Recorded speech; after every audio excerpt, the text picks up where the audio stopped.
Air cooling. Air cooling is the simplest and most common way to stop your computer from turning into a hot potato. It uses metal and fan, that's it. A chunk of metal called a heatsink sits on top of your CPU. When the CPU gets hot, the heatsink absorbs the heat like a sponge. Then a fan blows that heat away into the air inside your case, while other fans push it out. Imagine your CPU is sweating and the heatsink is the towel. Cheap, simple, and reliable. That's air cooling. The only real downside? It's not the quietest. When your computer is under heavy load, those fans can sound like tiny jet engines. But it works. No fancy liquids, no risky plumbing, just good old wind power. It's the reason budget PCs and gaming rigs everywhere stay cool enough to survive long Minecraft marathons. AIO Liquid Cooling. AIO, or all-in-one liquid cooling, is what happens when your CPU gets treated like it's in a sci-fi spa. Inside that sleek-looking unit are tiny tubes filled with coolant, yes, literal liquid that move heat away from the CPU and send it to a radiator. The radiator has fans that blow the hot air out, kind of like a car's cooling system but shrunken down. The best part? It looks awesome. RGB lights, glowing tubes, all that futuristic flair. But it's not just for show. AIO coolers can handle way more heat than most air coolers, making them perfect for powerful CPUs or overclocking. The trade-off? More parts. More chances for something to go wrong. If an air cooler fails, you lose performance. If an AIO leaks, well, you might lose a motherboard. Still, for most PC gamers, it's the perfect balance between power, looks, and not needing a wrench to install. Custom water loop. Custom water loops are for the kind of PC builders who look at an AIO cooler and say, cute, but I want danger. These setups are fully custom built tubes, fittings, pumps, reservoirs, all carefully pieced together like a mini science lab inside your case. Instead of one sealed system, you build the whole route yourself. Water flows from a tank through the CPU block, maybe the GPU too, and back to the radiator. It's gorgeous, clear tubing, colorful coolant, and if you add RGB lighting, your PC basically becomes a nightclub for electrons. But it's not just about looks.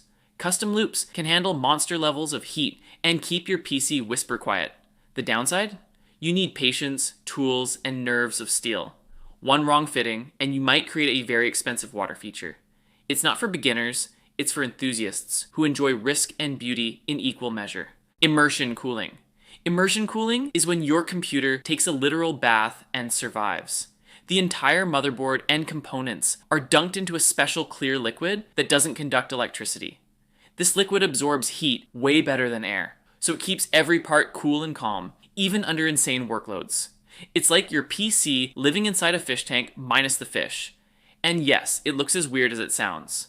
Companies use it for servers or crypto mining rigs that run nonstop because it's super efficient and quiet.